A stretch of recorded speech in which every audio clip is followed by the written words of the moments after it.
जिंदाबाद जिंदाबाद जिंदाबाद। आश्रय गृह कांड में मंत्री को इस्तीफा देना होगा देना होगा। आश्रय गृह कांड में मंत्री को इस्तीफा देना होगा।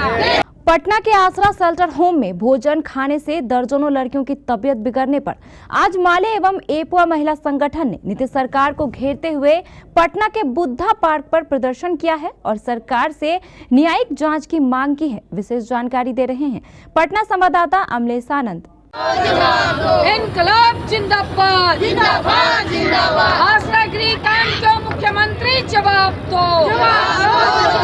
आश्रय गृह कांड में 3 बच्चियों की मौत क्यों मंत्री जवाब दो।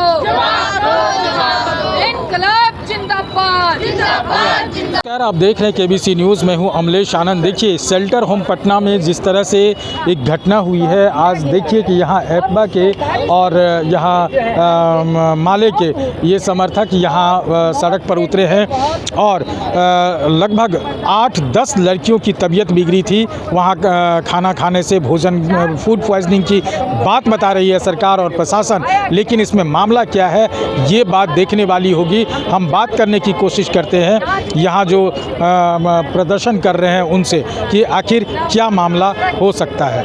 आश्रय गृह कांड आप तमाम लोग जान रहे हैं कि 7 तारीख को वहाँ पर 13 बच्चियों को पीएमसीएच में भर्ती कराया गया। 3 बच्चियों की मौत हो गई और सरकार का जो पूरा रिपोर्ट है ये कह रहा है फूड पॉइजनिंग से मौत हुई है। जबकि जब कोई बड़ा कांड आता है तो उसकी पूरी लीपापोती की जाती है।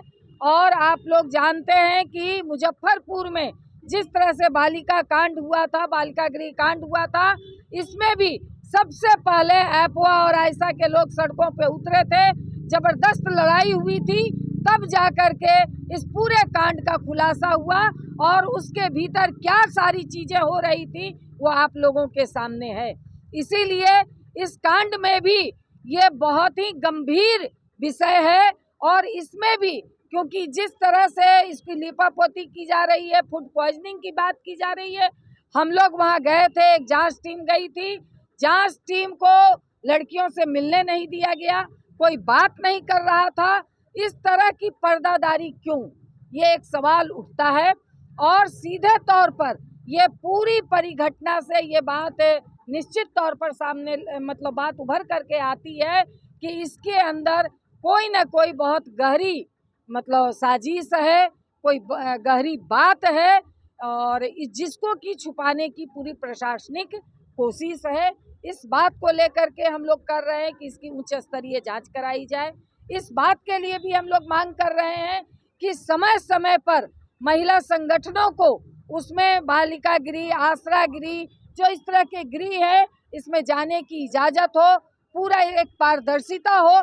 क्योंकि कोई बड़ा कांड होता है तब कुछ चीजें छन करके सामने आती हैं। देखिए घटना जो आसरा गृह कांड का है, आप देख लीजिए कि जब जांच कमेटी में भाकपा माले के एमएलसी शशि यादव जी जाते हैं, उनके साथ 5 सदस्यीय कमेटी लोग जाते हैं और वहां पर जाने के क्रम में जब बात करने के लिए हम लोग अंदर घुसने का प्रयास करते हैं कि क्या कुछ हुआ है, मैटर क्या है, समझने का प्रयास करते हैं, तो वहां पे साफ साफ दिखता है कि बिहार सरकार का जिस तरीके से हाई अलर्ट कमान जो है वहाँ पे बहाल किया गया है मजिस्ट्रेट के द्वारा।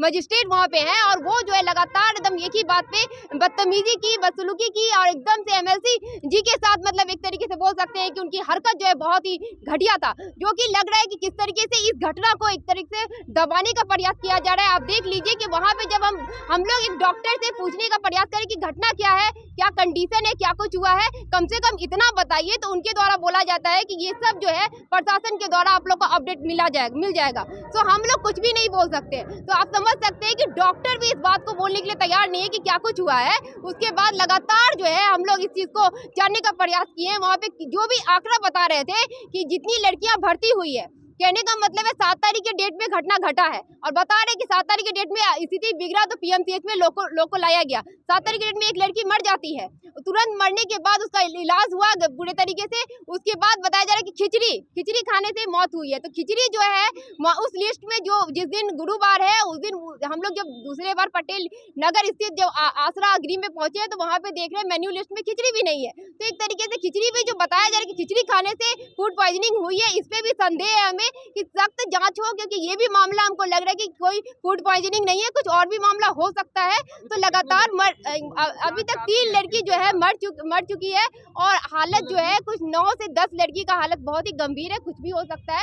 आपने सुना कि जिस तरह से यहाँ एप्बा और माले के जो महिला संगठन है इसमें MLC शशि यादव भी मौजूद हैं और प्रीति जो एप्बा के अध्यक्ष हैं वो भी हैं। साथ ही इनमें तमाम लोग ये सरकार पर आरोप लगा रहे हैं कि सरकार का कुचक्र है, सरकार कुछ इस तरह से चाह रही है कि यहाँ जो शेल्टर होम है उसमें उनके लोगों को बचाया जा रहा है। आखिर ये मामला किस हिसाब से उठा है, अब ये इसके लिए DM ने जांच का भी आदेश दिया है। अब देखने वाली बात होगी कि जब शोध होगा, जब उस पर जांच बैठेगी तो जांच के बाद क्या निकल के सामने आता है। अमलेश आनंद, KBC न्यूज़, पटना।